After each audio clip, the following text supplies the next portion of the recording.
काल रात्री पण नाही थांबलेली नाश्त्यासाठी जेवणासाठी. ठीक आहे, मग तेव्हा मी नाही जेवलेलो. 1 मिनिट.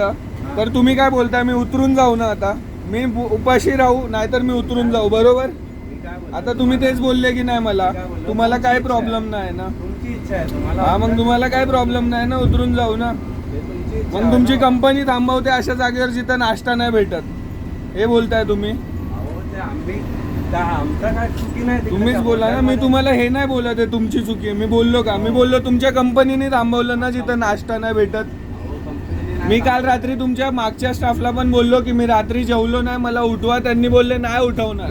ठीक आहे, मी स्वतः उठलो सकाळी जिथं उठलो तिथं नाश्ताच नाही. ती माझी चुकी कशी काय मग आता उतरून जाऊ ना मी? हे इंटरसिटी स्मार्ट ट्रॅव्हल बस असंच वागते ना कस्टमरशी. मग मी उपाशी राहू? मला काय भूक लागली आहे बाबा, मी काय करू आता? माझी चुकी नव्हती ना तुमच्या स्टॉपवर नाही. दादा तुम्ही पर्सनली स्वतःवर का घेताय? मी तुमच्यावर ढकलतच नाही, तुम्ही स्वतःवर का वळून घेताय? मी तुम्हाला काय बोलतो? मग तुम्ही फक्त काही मदत नाही करू शकत ना कस्टमरची?